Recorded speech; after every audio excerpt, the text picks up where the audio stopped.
God. Okay, we're recording, Bryson. Psalms 13. How long, O Lord, will you ever forget me? Will you forget me forever? How long will you hide your face from me? How long shall I take counsel in my soul? Shut up, Isaac. Having sorrow in my heart daily. How long will my enemy be exalted over me? Consider and hear me, O Lord, my God. There we go.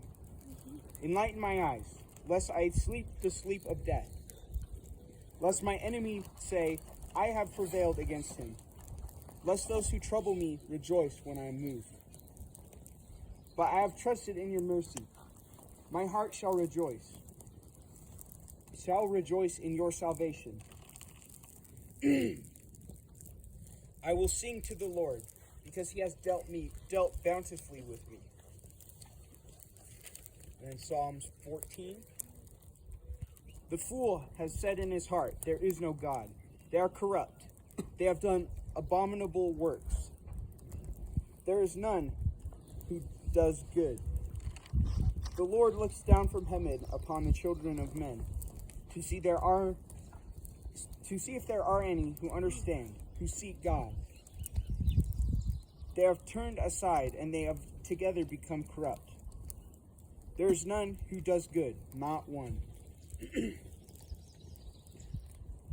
Have all the workers of iniquity no knowledge, who eat up my people as they eat bread, and do not call on the Lord?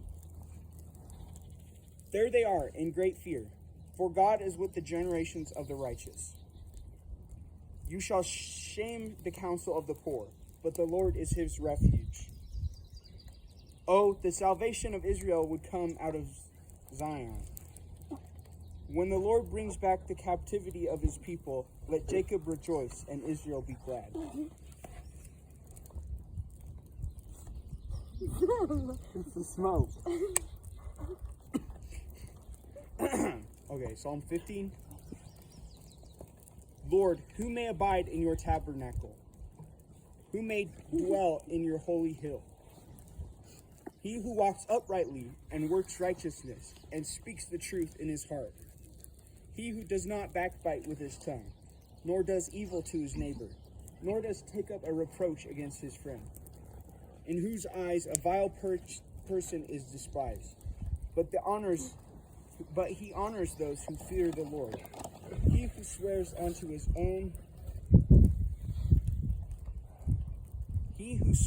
his own hurt and does not change. He who does not put out his money at usury, nor does take a bribe against the innocent. All right, there we go. We're done reading anyway.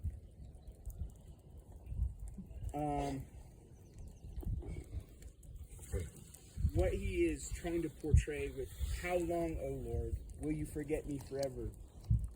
is that God will always be here. He will never leave. That is fact. It's stated over and over again.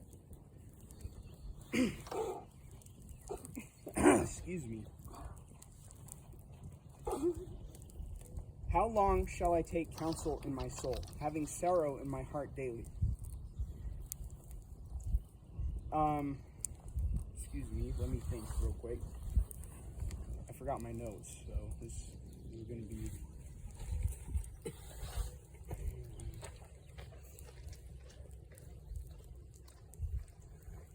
So,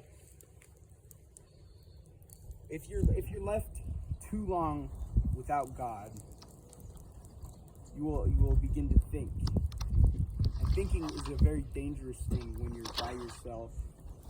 I would know, because during COVID, I had a pretty bad bout of depression because I had not been doing my daily task. I haven't been talking to God or reading his word. And when you go for long periods like that, you become godless.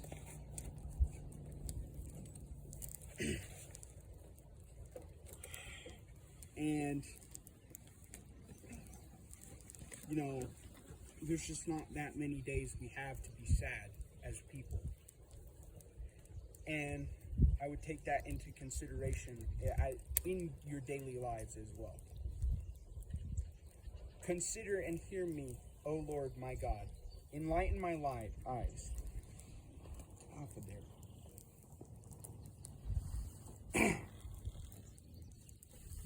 You need God to see clearly, I think. And he's God. He's wonderful. He does wonderful works in your life, as he has done in mine. All right. The fool has said in his heart, there is no God.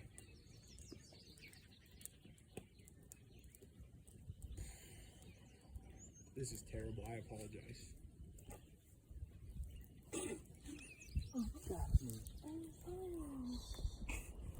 They are corrupt.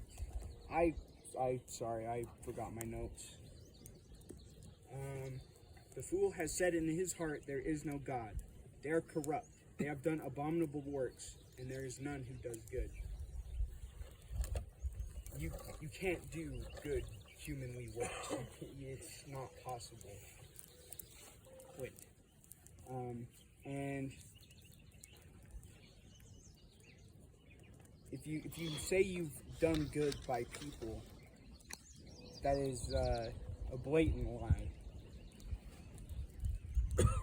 But you have to look inside yourself and see that you've done good with God.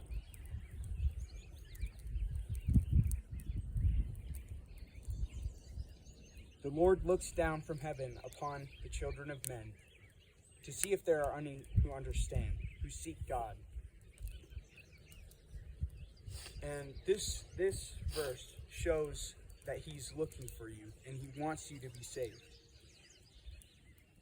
He's kind, all them, and to all of them, I should say.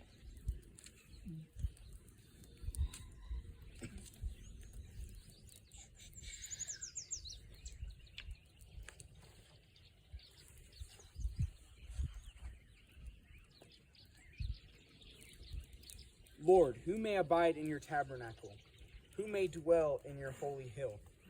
He who walks uprightly and works righteousness and speaks the truth in his heart. So,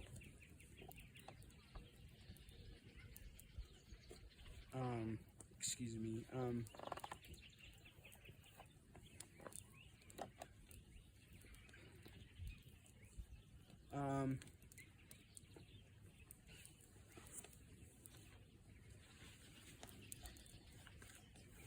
to do your duty as a God-fearing person, you have to do certain things, and there's no way around it. Usually by bettering yourself with the Lord. He who does not backbite with his tongue, nor does evil to his neighbor. This one is important because if you can't have a proper love of God's creatures, creations, you cannot have a proper love of God. He made them, and he made you too. So I would trust the one who made you.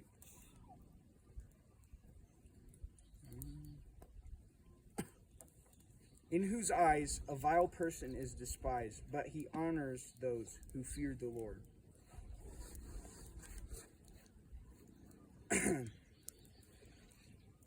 Who swears his own hurt and does not change. He who swears his own hurt and does not change.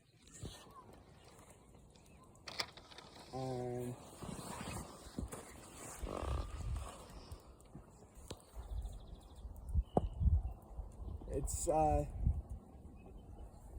like I said, you can't better yourself without changing, right? But if you say, oh, I got to get better. Oh, this got to get better. This has to get better. And you don't do anything about it, you can't. It's not very, what am I trying to say?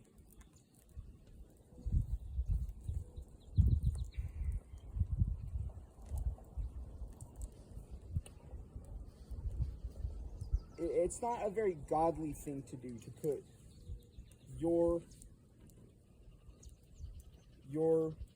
wrongdoings, your flaws out on the table and say, everything is so wrong with me, but I'm not going to do anything about it.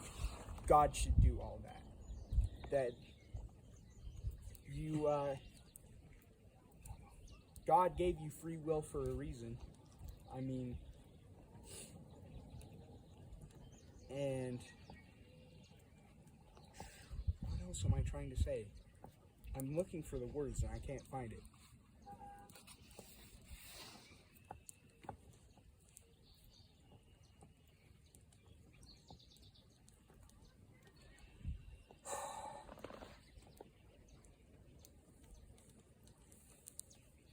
I got nothing.